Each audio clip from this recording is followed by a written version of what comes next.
Bayangkan jika kamu hidup tapi tidak diakui negara.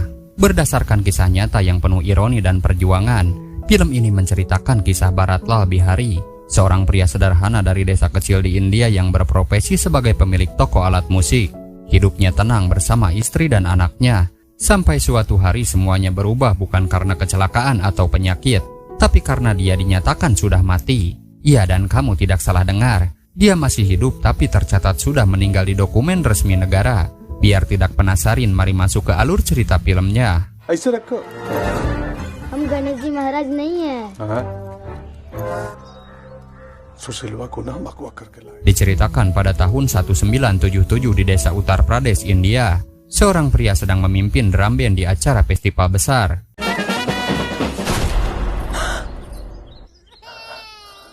Tapi ternyata itu hanyalah mimpi, dan yang bermimpi adalah wanita ini bernama Rukmani, istri dari Bharatlal.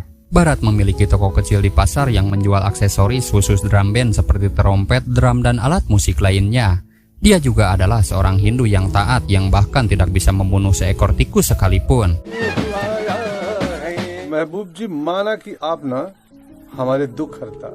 Pada hari itu seorang pria berniat menyewa grupnya untuk mengiringi musik di acara pernikahan. Tetapi Bharat menolaknya karena selama sebulan ini jadwal drum bandnya sudah penuh. Pria itu pun kecewa dan menyuruh Bharat untuk memperbesar usahanya dengan menambah alat musik dan karyawan.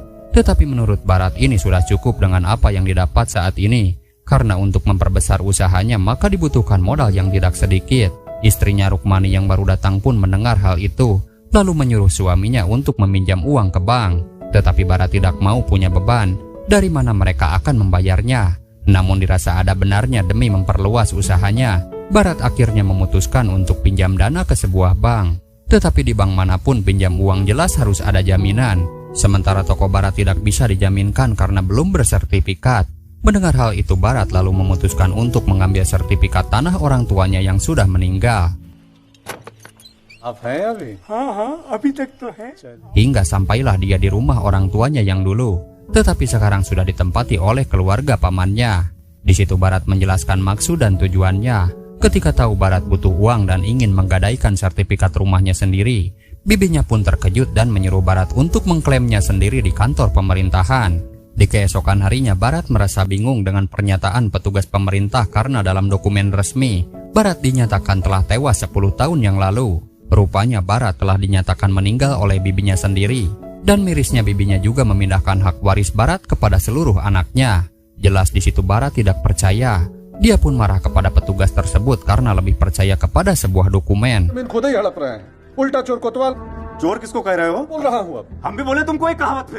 Karena Bharat tidak bisa tenang, polisi yang menjaga pun mengusirnya. Dia pun kembali ke rumah bibinya untuk meminta penjelasan. Tapi dia kembali terkejut karena bibi dan keluarganya dengan kompak tidak mengakui Bharat sebagai keluarga. Di situ Bharat tidak bisa berbuat banyak. Ditambah anak si bibi yang tidak lain dia adalah saudaranya pun tidak segan mengancamnya jika masih berani datang ke sini.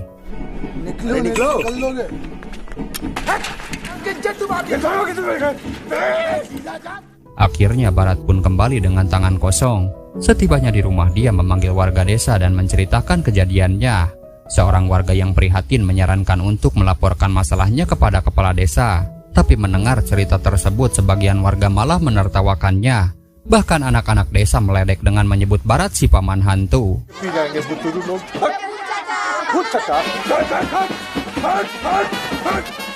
Bharat yang dianggap sudah mati pun menjadi bahan candaan di desanya, seolah-olah seorang hantu hidup berdampingan dengan manusia.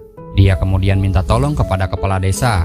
Sialnya kepala desa tidak bisa membantunya, karena dokumen resmi yang ada di kantor pemerintah seperti ucapan dewa di dunia nyata dan tak akan ada seorang pun yang bisa mengubahnya. Dia juga meminta jasa ketik untuk menceritakan masalahnya dan mengirimnya ke Dewan Perwakilan Rakyat.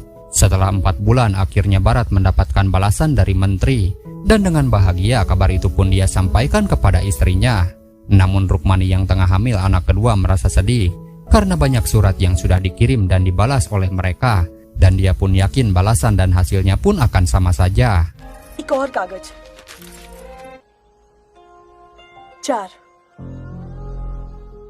Istrinya itu kecewa karena selama 4 bulan ini Bharat telah lupa kalau dia adalah kepala keluarga. Harusnya dia itu cari kerja, bukan memperjuangkan hal yang tidak mungkin. Sementara istrinya bekerja membersihkan kuil, bekerja serabutan, dan di usia kandungannya yang ke-7 harus menahan lapar demi berbagi makanan dengan keluarga. Mendengar keluh kesah istrinya, Bharat mengerti dan akan melakukan sesuatu.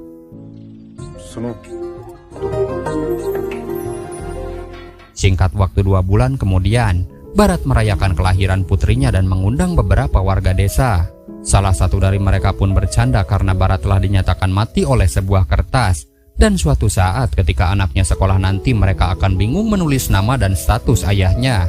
Di situ Bharat bersumpah akan memberikan kehormatan dan hak istimewa untuk anaknya dapatkan, karena selembar kertas pemerintah tidak akan bisa mengambil Bharat dari kedua anaknya. Hingga di tahun 80-an, Bharat membawa kasusnya ke pengadilan. Di sana dia bertemu dengan seorang pengacara bernama Sadur. Dia pun mengerti dengan kasus yang sedang dialami Bharat saat ini. Bharat disuruh menyerah dan memaafkan keluarganya yang telah berkhianat.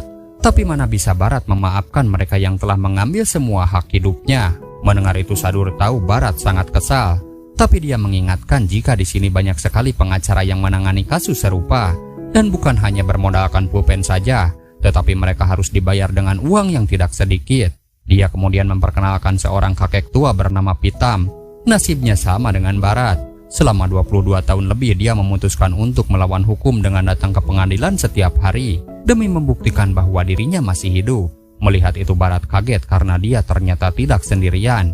Lalu karena pengacara ini peduli dengan Bharat, dia pun akan mencoba membantunya. Asalkan Bharat bersedia membayarnya karena ini adalah pekerjaan. Tetapi Bharat hanya punya uang sebesar 50.000 saja. Dan karena kasihan, Sadur pun bersedia membantunya.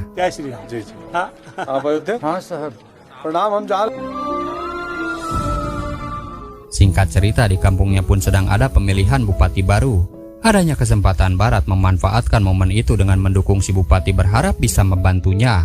Beberapa waktu kemudian kasusnya pun diajukan, tapi Sadur meminta uang pelunasan untuk memprosesnya. Bahkan Bharat harus membayar mahal Sadur si pengacara. Sampai-sampai toko dan semua peralatannya pun harus dijual dan hanya menyisakan trompet kesayangannya.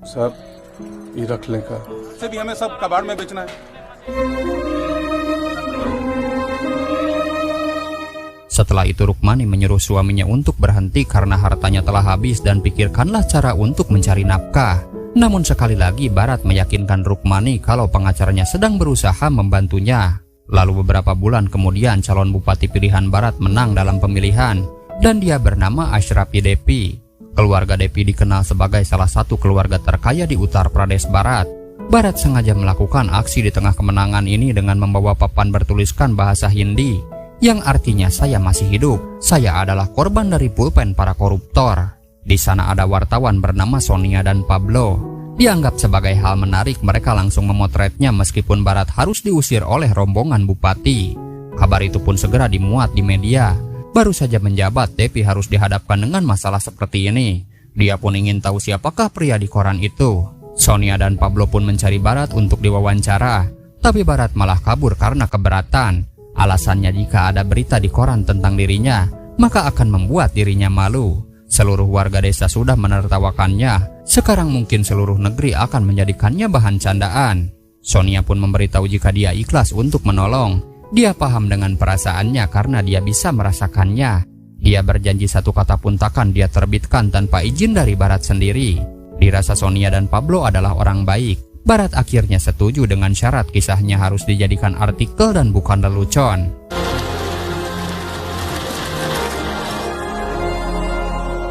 Tidak lama berita dimuat sehingga viral di seluruh India. Sonia pun dipanggil bupati karena telah menyebar berita tentang pria hantu itu. Dan Sonia mengatakan jika Devi adalah bupati terpilih di wilayahnya. Dengan adanya masalah ini, dia berharap Devi bisa mengembalikan nama baik Bharat. Esok harinya Bharat mendapatkan kabar dari Sadur jika Pitam si kakek tua yang selalu duduk di sini telah meninggal. Dia pun menghadiri proses pemakamannya. Pitam tewas dan pemerintah tidak pernah mengembalikan nama baiknya. Selama 22 tahun perjuangan Pitam datang ke pengadilan hanyalah sia-sia. Dari situ Bharat pun bertekad akan memenangkan kasus ini dan mengembalikan nama baiknya. Bharat pun pergi ke desa orang tuanya, tepat di mana paman dan bibinya tinggal. Di sebuah sekolah SD dia mendatangi bocah bernama Susil. Dengan iming-iming mainan dia pun malah menculiknya. dan rupanya dia adalah cucu dari pamannya. Sesampainya di rumah, Barat menjelaskan ke istrinya, dengan menculik cucu pamannya dirinya akan dipenjara, dan pemerintah akan membuat laporan bahwa Barat telah melakukan tindakan pidana dan status Barat akan dinyatakan masih hidup. Dengan dukungan istrinya, Barat menghubungi ayah Susil dan menceritakan aksinya. Sebagai ayah, dia pun khawatir dengan kondisi anaknya dan menceritakan kepada keluarga istri dan kakak iparnya. Mereka pun akan melapor kasus penculikan ini kepada polisi. Namun si Bibi malah tertawa lepas dan pemikirannya yang sangat cerdas. Dia sudah tahu apa motif Barat melakukan ini. Jika dilaporkan, maka polisi akan bertanya siapa pelaku penculikan cucunya. Lalu karena Barat sudah dinyatakan meninggal, untuk memenjarakannya maka nama Barat harus dihidupkan kembali. Bibinya menyuruh semua putranya membiarkan Barat menculik cucunya dan melarang anaknya untuk melapor ke polisi. Dia menjamin cucunya akan baik-baik saja, jangankan menyakiti cucunya. Dia tahu jika Barat menghabisi seekor tikus saja pun dia tidak akan sanggup. Sudah seminggu sejak kejadian itu, Rukmani berdoa supaya suaminya ditangkap dan dipenjara. Lalu di kejauhan datang polisi, namun mereka malah cuek dan lewat begitu saja.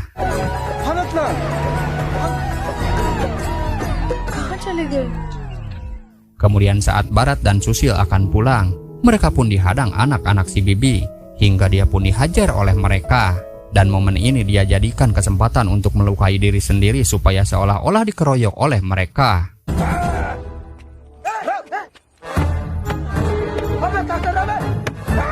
Dia pun datang ke kantor polisi dengan berdrama seolah-olah dikeroyok ketiga saudaranya karena telah menculik anak mereka. Barat pun bertanya jika penculikan ini terjadi kepada putranya, apa yang akan polisi lakukan. Si polisi pun menjawab dia akan menyebloskan si pelaku ke penjara sampai membusuk.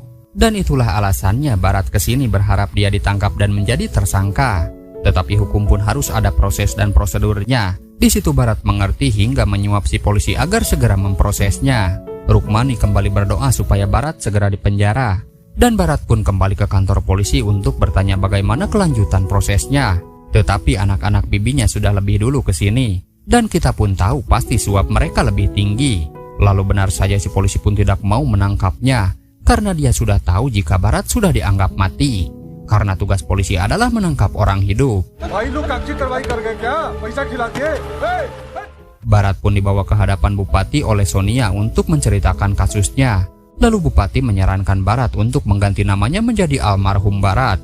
Hingga di tahun 1986, Barat dipandu pendeta mengadakan upacara seolah dia sudah meninggal dan mengganti namanya menjadi Mendiang Baratlal. Lalu setelah usai ada beberapa orang yang masih berdiri di sana yang rupanya mereka bernasib sama dinyatakan mati di atas sebuah kertas. Karena banyak respon dari orang-orang yang senasib dan mau berjuang bersamanya, Barat akhirnya membuat organisasi bernama Asosiasi Orang Mati Seluruh India dan didukung penuh oleh Bupati.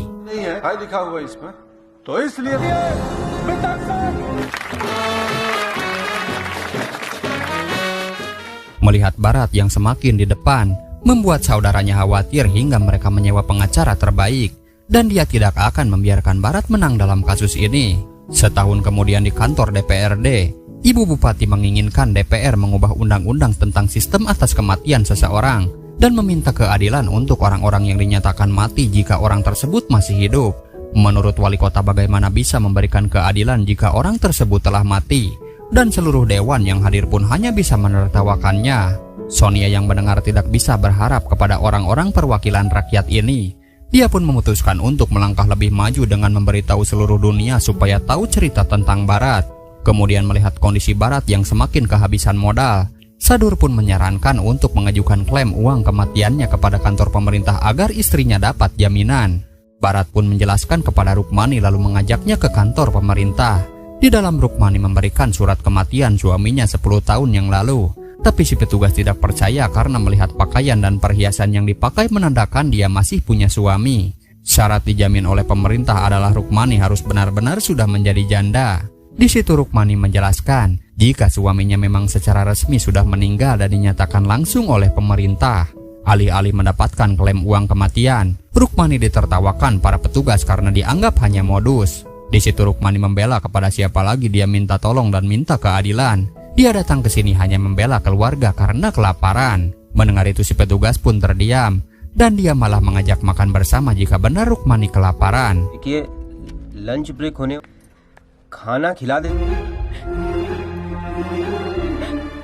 Mendengar jawaban itu, Rukmani pun sangat kecewa.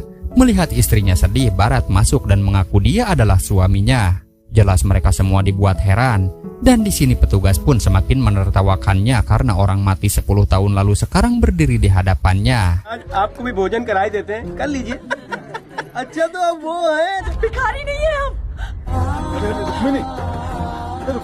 Suaminya mencoba menenangkan hati istrinya karena begitulah cara mereka memperlakukan orang miskin. Dia sudah menanggung hinaan seperti ini selama 10 tahun, tapi dia tetap tegar menghadapinya. Jadi Barat meminta istrinya agar sabar menghadapi cobaan ini. Namun Rukmani sudah tidak tahan lagi. Dia lalu menceritakan kejadian ini kepada paman dan bibinya.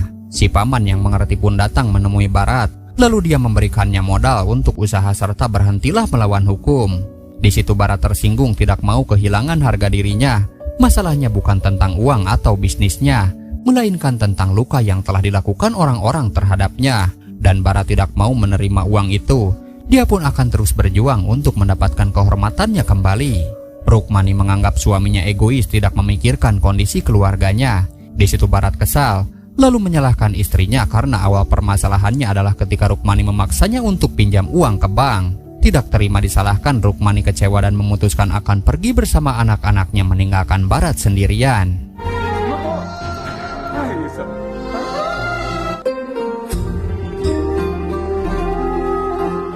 Beberapa tahun setelahnya, dengan dukungan dari Bupati, Barat akan mencalonkan diri sebagai Perdana Menteri India.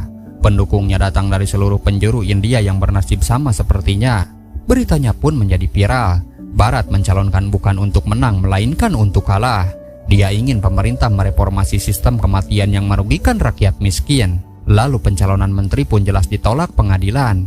Di situ Barat meyakinkan hakim untuk maju ke pemilihan. Namun masalahnya dirinya telah dinyatakan mati. Dan hakim pun menegaskan jika pencalonannya harus dibatalkan karena kandidat yang telah mati tidak diterima dalam pemilihan. Namun jika Barat ingin pencalonannya dilanjutkan, maka dia harus dinyatakan hidup. Hakim meminta Barat untuk tidak melakukan hal gila dan mundur dari pencalonannya, karena pengadilan hanya akan mendukung jika Barat masih hidup, sedangkan dokumen resmi pemerintah menyatakan Barat telah mati. Di situ Barat kecewa dan marah. Dia menyebut hakim seperti orang bodoh dan buta, tidak bisa melihat fakta sebenarnya. Hakim lebih percaya dengan selembar kertas daripada orang yang jelas-jelas hidup yang sekarang ada di hadapannya. Di situ habis-habisan Barat menghina seorang hakim sampai si hakim sendiri terdiam dan tidak bisa menjawab. आपको दिखता नहीं है एक जिंदा आदमी खड़ा है होता है आज पता चला कि जज भी. Setelah itu Sonia khawatir karena tindakan Barat akan menjadi masalah baru. Tapi itu adalah salah satu strategi. Dengan menghina hakim, maka dia akan ditangkap. Dan kalau ditangkap, maka dia harus dinyatakan hidup terlebih dahulu. Tetapi kenyataannya, hakim tidak akan membuat tindakan apapun. Menurutnya ucapan Barat memang menusuk. Tetapi ada benarnya. Memang benar sistem di negara ini tidak adil karena mempersulit orang miskin. Sistem itu harus direformasi hanya jika semua orang akan mendukung Barat. Setelah menghina hakim, Barat beruntung tidak ditangkap. Tetapi keberuntungan itu malah menjadi nasib buruk yang baru. Beberapa waktu kemudian Rukmani kini tinggal bersama si paman. Dan pamannya khawatir bagaimana dengan keadaan Barat sekarang. Sebagai istri dia menjelaskan dan yakin jika suaminya baik-baik saja. Karena dia tahu Barat adalah orang yang tidak akan mudah menyerah. Diamnya sang suami adalah badai yang akan datang di tengah keheningan. Lalu benar saja di tahun 92, Barat mengguncang rapat gedung DPR dengan menyebar brosur bahwa dia masih hidup dan meminta keadilan. Hingga dia diseret keluar dan dihajar oleh para polisi karena dia dianggap sudah gila.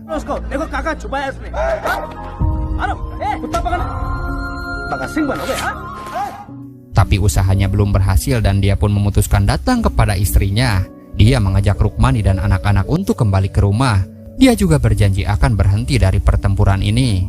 Namun Rukmani bukannya tidak ingin pulang bersama suaminya, tapi dia tidak ingin melemahkan perjuangan suaminya bertahun-tahun. Dia meminta Barat tidak menyerah dan kembalikanlah kehormatan namanya demi Rukmani dan juga demi anak-anaknya. Di tahun 94 Barat melakukan aksi besar-besaran. Dia melakukan demo dengan cara berbaring di atas tandu jenazah seperti orang yang sudah meninggal. Kenapa dia melakukan itu? Karena secara hukum dia memang dianggap sudah mati, padahal dia masih hidup. Namanya pun sudah dihapus dari dokumen resmi. Dia melakukan aksi ekstrim ini, meniru orang mati supaya orang sadar betapa konyolnya keadaan yang dia alami. Aksi itu pun jadi sindiran keras untuk sistem yang membuat orang hidup jadi mati di atas kertas.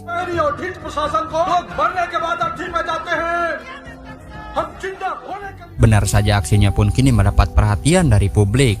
Orang-orang pun mulai penasaran, siapa sih sebenarnya Barat ini? Katanya udah mati tapi kenapa bisa ikut demo? Dari situlah perlahan tapi pasti perjuangannya mulai mendapatkan sorotan. Tapi rintangan masih harus dihadapi karena saudaranya tidak akan tinggal diam. Mereka adalah orang-orang yang dulu mematikan Barat di dokumen resmi. Sehingga dibantu pengacaranya, mereka akan bertindak karena takut rahasia mereka terbongkar. Coba bayangkan bagaimana rasanya jadi Barat. Orang yang jelas-jelas hidup harus menghidupkan dirinya sendiri dengan cara mati-matian 19 tahun lamanya. Hingga Barat pun memberontak bersama para pendemo masuk ke halaman kantor Disduk Capil setempat demi membuktikan dirinya masih hidup. Di lain sisi Bupati dibujuk agar segera melakukan tindakan. Kasus ini akan membuat nama Bupati diangkat dan mendapat dukungan dari rakyat miskin. Begitu juga dengan Sonia dan si pengacara yang datang menemui gubernur. Sonia mengatakan jika India telah berkembang dengan pesat, negara pernah membuat pesawat keluar angkasa, negara pernah juara dunia olahraga kriket, negara juga punya nuklir sendiri. Tetapi Barat masih memulai semuanya dari angka nol. Barat tidak ingin pergi ke bulan, hanya ingin identitasnya kembali dari selembar kertas kecil yang membuktikan dia masih hidup. Tetapi gubernur berkata pemerintah tidak akan bertindak dengan cara berpidato, melainkan melalui sistem yang ada. Di sisi lain Barat masuk ke kantor lalu orang-orang suruhan saudaranya masuk mencoba menghentikannya. Tetapi dia berhasil mengambil kunci ruangan arsip. Dan terkejutnya dia ketika melihat tumpukan identitas orang-orang yang tak terhitung jumlahnya.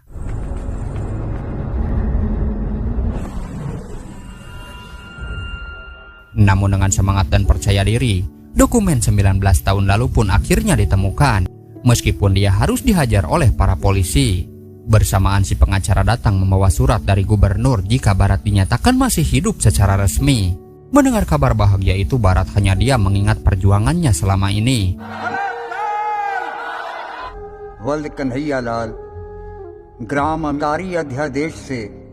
Semua usahanya memang menunjukkan hasil, tapi lagi-lagi hanya secari kertas dari gubernurlah yang bisa membuktikan dirinya hidup.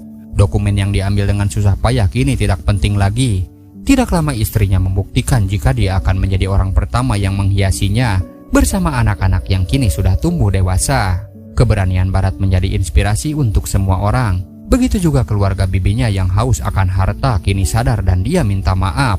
Diangkat dari kisah nyata seorang pria bernama Barat Lal Bihari yang harus berjuang selama bertahun-tahun untuk membuktikan bahwa dirinya masih hidup secara hukum setelah dinyatakan mati di atas kertas. Film ini mengajarkan bahwa dokumen resmi seperti akta kelahiran, KTP, sertifikat tanah, dan lain-lain sangat berpengaruh dalam kehidupan. Karakter utama Barat Lal adalah simbol kegigihan. Meski menghadapi sistem birokrasi yang korup dan berbelit-belit, dia tidak menyerah. Ini menginspirasi penonton untuk terus berjuang demi kebenaran, walau jalan yang ditempuh panjang dan penuh tantangan. Film ini juga jadi pengingat keras tentang lemahnya perlindungan hukum untuk rakyat kecil, sekaligus mengajarkan bahwa dukungan keluarga adalah kekuatan terbesar dalam menghadapi hidup apalagi menyangkut dengan keadilan. Terima kasih sudah menonton, sampai jumpa di alur cerita film selanjutnya.